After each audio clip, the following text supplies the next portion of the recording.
Good morning. Welcome to my channel. I am Brita Wallace, family and parent educator with Wallace Family Ministry. We are on a journey of the Love Dare for parents. This is where we are practicing love in action and learning what that means and how to talk and speak and just be in relation with our children. And these books help us to practice love in action. So I just am so glad that you're here. If this is your first time, welcome. Make sure you like and subscribe to my channel and share me with your friends in case you know somebody who would benefit from this as well. And we don't know the people in our lives totally who would benefit from the study. So if we're sharing, then we let people decide on their own. Or if you know somebody personally, you can send it to them that way as well. But anyway, let's just hop right in. Today is day 13 of the Love Dare for Parents, and we are talking about love disciplines today. So we always start with a verse. So we're going to start with our verse, which is Deuteronomy 8:5. Know in your heart that the Lord your God was disciplining you just as man disciplines his son, okay? So when our children misbehave, we do no favors by them. We do them no favor, by ignoring or glossing it over. Love compels us to wisely discipline, and this is one way God expresses love to his children. My son, do not reject the discipline of the Lord, for whom the Lord loves, he reproves, even as a father corrects his son in whom he delights. Proverbs 3:11 and 12. So the more you love your children, the less foolishness, can't say that today, and rebellion you will tolerate or ignore. So that is the number, that's the first point today, is the more you love your children, the less foolishness and rebellion you will tolerate or ignore. So when our children misbehave, we do zero favors to ignore them or glossing it over, right? And love compels us to wisely discipline, okay? Love compels us to wisely discipline, all right? So those are two of the first points that I want you to get today. No discipline seems enjoyable at the time, okay? Later on, however, it yields the fruit of peace and righteousness to those who have been trained by it. Hebrews 12:11. So that's the next point. No discipline is enjoyable at the time, but painful. Later on, however, it yields fruit of peace and righteousness to those who have been trained by it. Hebrews 12:11, okay? So the more you love your children, the less, I just read that in the wrong spot. So we must help our kids discover that their actions come with real consequences, okay? And that greater freedom, a peaceful conscience, and lasting joy comes from practicing good behavior and godly character. Scripture says our Heavenly Father disciplines us for our good so that we can mature and be more like him. Hebrews 12:10. So we really need to evaluate honestly the condition of our hearts whenever we refuse to discipline or to correct our children, and to ask if we are more interested in keeping the peace for the moment than strengthening their character for the rest of their lives. So this is character building. Discipline is character building, right? So that's the next point. We must teach our children that actions come with consequences and that freedom comes from practicing good behavior and godly character, okay? So really, consequences, as much as they can, need to match the crime. So, and I say the crime, I use that word loosely. It's just something that you can relate to. Whatever the behavior is, the unwanted behavior is, misbehavior is, whatever you want to say, we want to make sure that, you know, if our children are abusing their TV or their, everybody, you know, our kids have iPads and tablets and whatever. So that's a big thing today. So if you're abusing your media, let's say, time, and we want to set a boundary there first. We want to make sure that we're saying to our kids, hey, like we can sit down at the dinner table. We want to make sure that we're all calm when we're doing this too, and disciplining. That's really, really important, because that's how you teach. Disciplining means to disciple, right? We want our kids to want to follow us.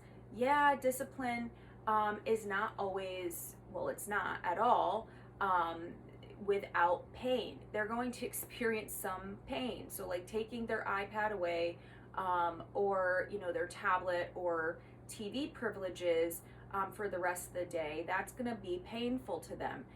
For most kids, they're going to be like, oh, I don't want you to do that.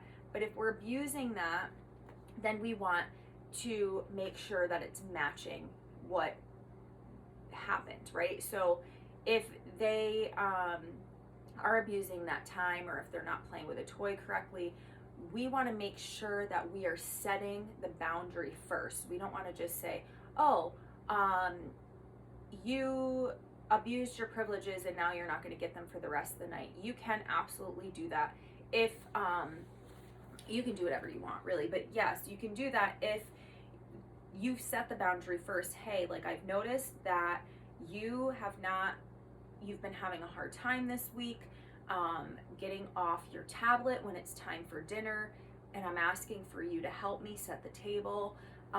So I'm gonna just tell you that I'm gonna give you a 5-minute warning that you need to get off the tablet. That gives you time to finish what you're doing, because it's really not fair if we're just going in and demanding our kids stop doing something right away. And you want to know why? Because we don't want that same treatment. There's things even at work where if my boss asks me to do something, she even gives me time to do it. I'll say, okay, I'm just finishing up this file. That's the next thing I'll work on.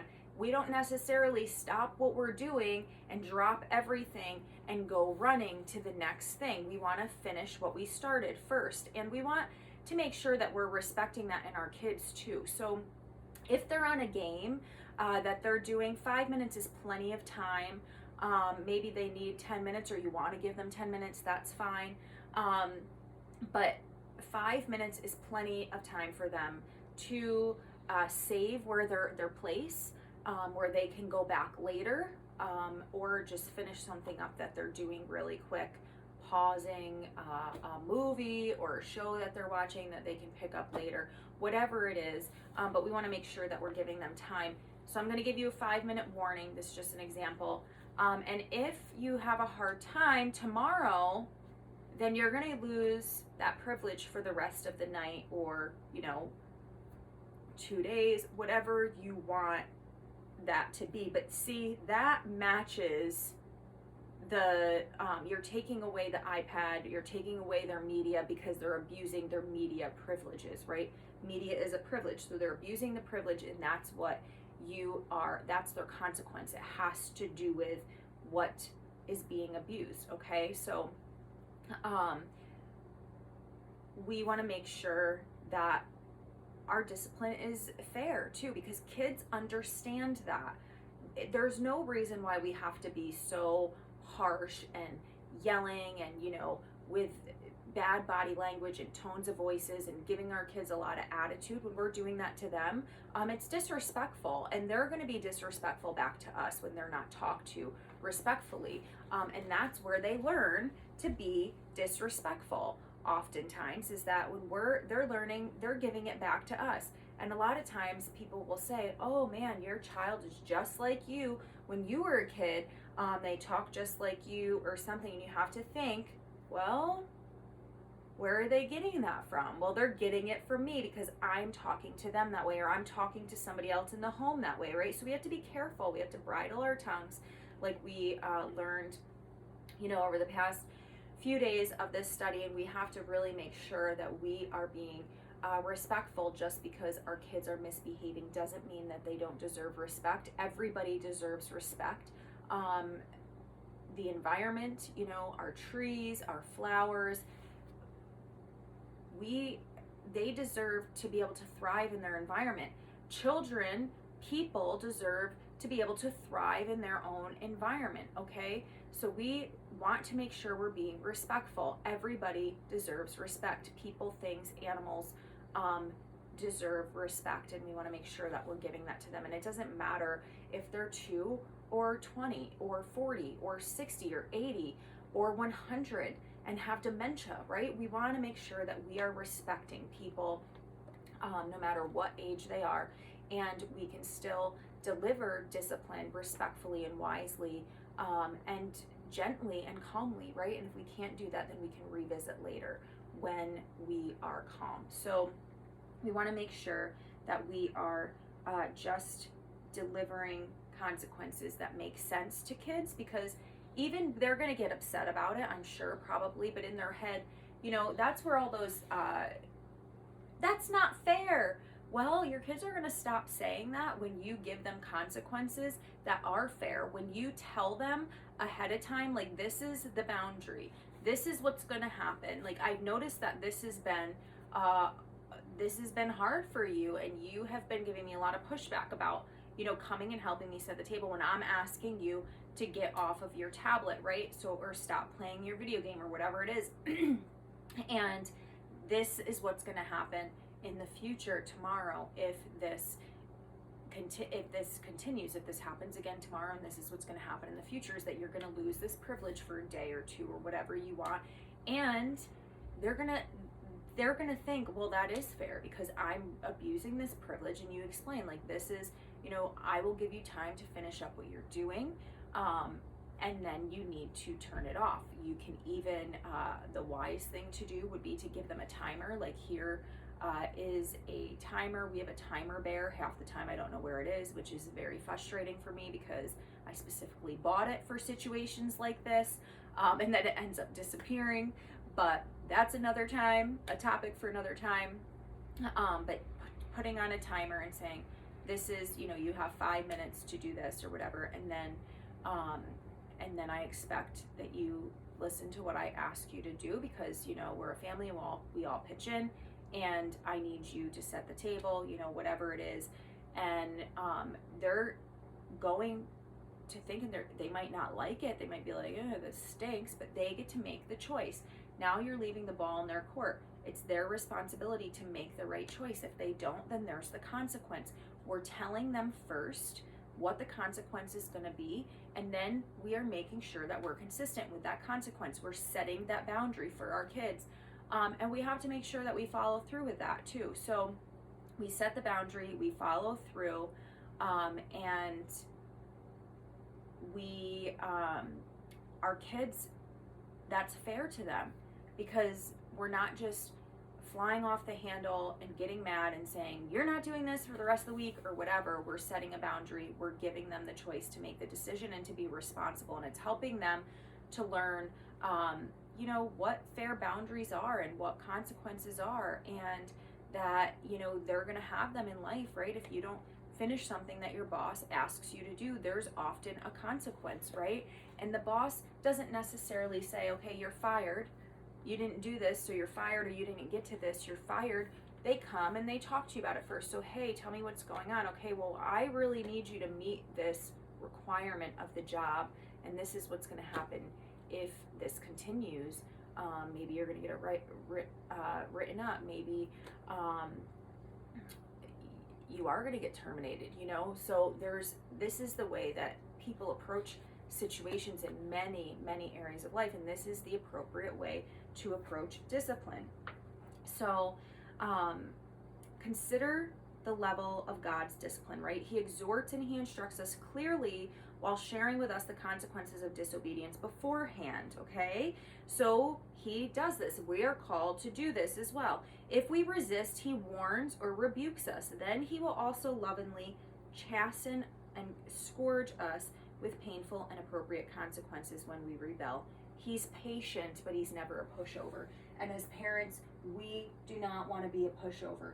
That is the next point that I want you to get. Do not be a pushover, okay?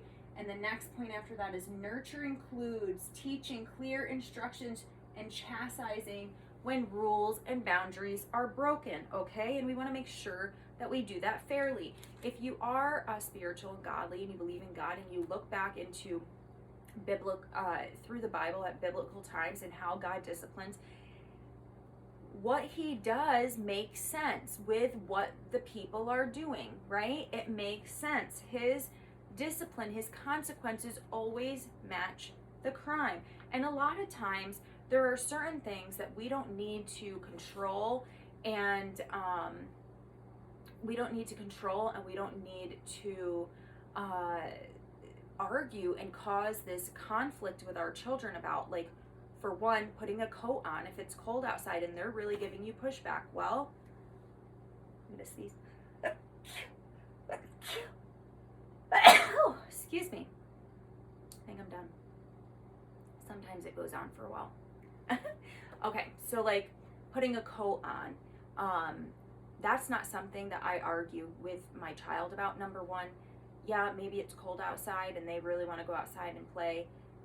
I can't tell you how many times, and this is something that I learned in early childhood, this is something I've learned in human development as we were studying, children. This is something I've learned in positive parenting when I earned that certification, is that natural consequences are a wonderful, wonderful thing. But so often parents want to jump in and control. One time, I will tell you that Jack really did not want to get dressed for church, and I ran a children's ministry and I needed to go, and I was like, fine. Like, I'm not going to sit here and argue and fight with him about it. He went in his pajamas. And the thing about it is if he cared, if he got there and kids made fun of him, which they didn't, or if he really cared, then he would have made a different choice next time. But he didn't. It was fine, and there was no discord. There was no upset. Why do we care? I let him dress himself, and what he puts on is his prerogative, right? So he gets to deal with the consequences of that if kids make fun of him or something, and then he gets to say, oh, well, or he gets to stay true to himself and say, I don't care what you think, this is what I'm gonna wear. And honestly, I could see it going both ways, but Jack's very much beats to the tune of his own drum, so I can totally see him wearing what he wants to wear and saying, oh, well, whatever, I don't really care. I don't care what you think, right? Which is really, really a lot of strength in that. But we'll see as he gets older, because sometimes he does put on some funky things. You're like, oh, okay, but whatever. Or like wearing a coat outside, he'll be like, I don't want to wear a coat. And I'm like, okay, well, it's cold outside, or let's bring it in case. And if there's times where like I think it's cold outside and it's like borderline, my husband doesn't, or whatever, and I'm not going to argue with Jack to put a coat on because I'm cold, because he oftentimes in those cases is not cold. And I was the same exact way as a child. I was not cold when it was cold to other people outside. I'm not talking about like in the dead heart of winter. I'm just talking about like when it's a little chilly or whatever. My mom would be like, you need a coat. And I'm like, I don't want a coat. Those things, we can allow natural consequences to happen where, okay, so if our kid doesn't wear a coat and they get cold, they're going to come back and get the coat and they're going to solve the problem themselves. Too often we step in as parents and control, and it really diminishes the opportunity for our children to solve their own problems, right? So we want to make sure that when we have the opportunity for natural consequences to take place, and it's safe to do so, we want to make sure that we're allowing them to happen. So likewise, parents, especially fathers, are instructed to train up their children in the nurture and admonition of the Lord. I had to sound that out. I was having a hard time saying it. Ephesians 6:4. Nurture includes teaching clear instructions and chastising when rules are broken, but admonition goes deeper by appealing to their consciences with the knowledge that God is the ultimate one that they are to obey and to honor. So if our children don't develop a fundamental respect for God, they will have no lasting foundation for true moral decision making in the future. His character and commands are the why behind what we teach them. Lying is wrong because God is truth and has commanded us to walk in truth. Bitterness and hatred are in the opposition to his love and commands. All authorities represent his authority, okay? If we don't train our kids to obey us unto the Lord, we are merely training them to further disobey God in the future. So if you don't train your children to respect and take you seriously in today's battle, you will lose 1,000 other battles down the road, Okay, so that is the next point that I want you to get, is if you don't train your children to respect and take you seriously in today's battle, you will lose 1,000 other battles down the road. Okay, so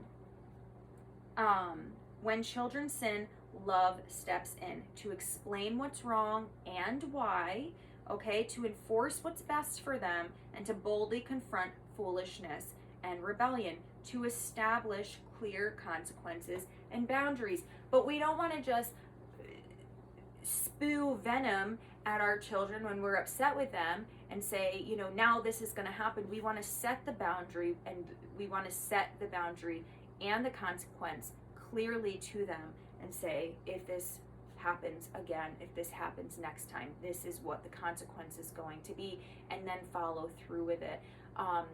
And we want to make sure that our kids are repeating us as well. Like, okay, so you understand what I just said, you know, can you repeat what I just said so I know that we're on the same page?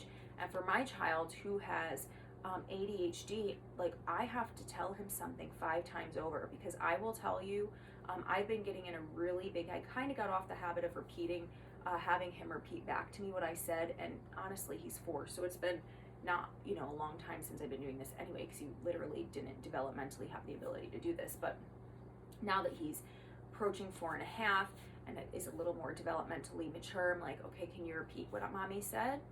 I don't know. I mean, and that's legit. He doesn't know. He's not trying to be rebellious. He doesn't know. So I'll say, okay, Jack, look at me. And it's very hard because his brain is just, whether he's, you know, looking at me or not, sometimes if he's looking at me, he still doesn't hear me because he's so focused on whatever's going on around him, because his brain is like all over the place. I get that. My brain functions the same exact way. And until I became an adult, it was very hard for me to be able to train it to focus and to like really pay attention on one thing at a time. I mean, he doesn't have the ability to do that at 4. So I get down at his level. I'm like, please look at me. You know, and this takes a few times. This requires patience. And oftentimes, whether you have ADHD or special needs or not, we have to do this for our kids. We have to repeat ourselves because by nature, they're just all over the place, you know, and this helps them to really focus on what you're saying. So I kept saying something to him the other day, and I had to ask him 3 or 4 times, do you understand? And when I do that, when I take the time to do that, usually when I'm trying to correct in him, that behavior eradicates because I'm taking the time to get on his level, to look in his eyes, to have him look at me. I'm not yelling, I'm not frustrated with him.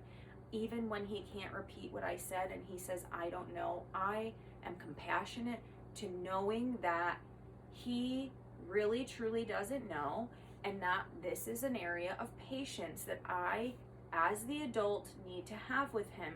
So I make sure that I do, and I make sure that I'm giving him that time of training that he needs, that he's hearing the consequence. And I'm always like, okay, now repeat back to me what mommy said so I know that you understood me. And he'll say, I don't know. And eventually, after a few times, he'll say, you said if I do this again, that I'm going to do, that you're going to do that. Like, this was not okay because of this reason, you know, and if I do this again, then this is what's going to happen. Yes. And honestly, when I take that time, when I take the time for training in that way, in the way my child needs, he often is fine with listening after that, because kids want to do well if they can, but if they literally are just tuned out and not listening, it's not being disrespectful for him where he's not listening to me because he's being defiant. His brain literally is a million different places at one time. And I mean, sometimes, and that's very stressful for me in my adult life when my brain is like all these different places. I just can't even handle it anymore. It drives me up a wall. It's like internal like chaos in my brain where I'm just like the other day, there was a lot of chaos going around. I mean, and it wasn't even like, there wasn't anything bad happening. There was just so many things coming at me at one time that I literally had to put my hands on my face and take a deep breath, because I was like, because when my brain, because I have had to work really hard to train my brain to be like, okay, focus. That's not, there's going to be things happening around us, but I still struggle with that. That's very overstimulating for me, and it's hard for me to handle overstimulation in that sense. And I have 2 little active boys, so God's trying to teach me something, don't you think? So actions and consequences, they give weight to your words. They're not just empty words. We want to make sure that we're following through, right? So if you'd said your child would be spanked or grounded or lose a privilege if they did something wrong, then you must keep your promise. Otherwise, your words become empty and you are seen as full of hot air, or worse, a liar. Your kids wouldn't say, oh, my parents are full of hot air. They'd say they lie. I know I can get away with this, so I'm going to, right? So yes, discipline must be balanced out with patience, grace, and mercy. You should always guard your children's hearts and explain your decisions lovingly, clearly, and fairly, knowing that kids can sour if you're operating out of uncontrolled anger or if the consequences is out of balance with the crime, okay? But our world doesn't need any more dishonorable kids who get away with as much as they can. Love drives us to raise our children of honor and responsibility, who love God and walk in integrity, who are blessings to their families and to society. And this requires a parent's love and a parent's love that dares to discipline. Okay, so the last few points that I want you to get is, when children sin, love steps in to explain why and what the issue is, to enforce what's best for them, and to establish clear consequences and boundaries, okay? So discipline needs to be balanced with our patience, grace, and mercy. Love drives us to raise our children, of honor and responsibility, who are a blessing to their parents and society, okay? So today's dare is, pray through the methods you use for discipline. Are they effective, okay? Do they contain both the correction of behavior as well as the appeal to the conscience? I talk a lot about getting to the heart of something, okay? Not flying off the handle, but getting to the heart of something. Jack broke my sunglasses a few weeks ago. I think we talked about this before, but screaming at him and sending him to his room, obviously he probably knows that was not the right thing to do, but maybe he doesn't know why. And he's 4, so there's a good possibility where, I mean, I'm sure, because we have a conscience, and I'm sure, well, I'm not sure, he as well does, and so I'm sure he was like, like that probably wasn't right for me to do it. But if I don't take the time to teach him, to train him, to talk to him about what he did and why it was wrong, and then establish a consequence for the future. Like, if you do something like that again, if you break something of mine again, like that, this is what the consequence is going to be. And he really, I asked him a lot of curiosity questions. I brought him downstairs, which is what I've been doing, is I've been bringing him away from everybody else, because this is the thing. There's so many people around us all the time that if I try to discipline him in front of other people, there is 10 other people, and I mean, this might be an exaggeration, but some days there is 10 other people saying something in the background, putting their 2 cents in, which is very, very distracting for him. And then he doesn't know what the correct thing is. He doesn't know what to do. The thing about it is that Chris and I are his parents, and we know what's best for him. We've actually taken the time to study, I have, and I relay the information to Chris on what his brain needs, how he needs to be talked to and handled and dealt with, and getting down on his level, repeating things, having that one-on-one. His brain is already distracted enough.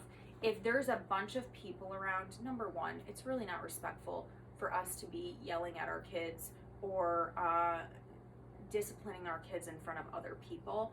And I'm guilty of it. I still do it, but I've been getting in the habit more and more of taking him aside and saying, and having a conversation with him. Now I know that I have his full attention, that there's not other people around. I can tell you, the other day, I was trying to talk to him about something. We were outside, there were other people around. I didn't take him away, but I was trying to quietly talk to him about something that he did and why it was not okay and what was going to happen if he did it again. And his dad starts tickling my ear with a flower or whatever it was. And I got annoyed because I'm like, he gets distracted enough, but this is why I should have gotten up and I should have taken him away. You know, should his dad have done that in the moment? No, it was just, he was being silly and he wasn't really thinking about it. I didn't, you know, I just was like, I didn't like scold him. We didn't get in a fight about it. I mean, I let him know I was annoyed because I was, and I was like, come on, he gets it distracted enough. Like, I'm trying to discipline our child. That should be allowed. Nobody else should be stepping in when you are disciplining your child. Even the other parent, in some aspects, unless they see that your child's really struggling to listen and you need some backup, okay? But we really should not be overstepping. Nobody should be overstepping when your child is being disciplined. That should be between you and your child, because people are different, they do things differently, and they don't understand our children or what they're going through, whether their intentions are good or not. Most of the people in my child's life don't know anything about ADHD. They don't know how his brain functions. They just see behavioral things and they don't know what is related to ADHD, what is not related to ADHD, where he's behind, where he thrives. So I don't think it's appropriate for other people to discipline our children, or for our child. And the thing is that, of course, if I'm leaving somebody in charge of my child, then my child is expected to listen and respect, and then they are able to discipline them. But there's even rules and boundaries like that. I don't want people putting their hands on my children, ever. Unacceptable. I don't care who you are, if you're my own mother or father, or who you are to my child. There is a boundary for me that says no. My children do not get hit by anybody. Period.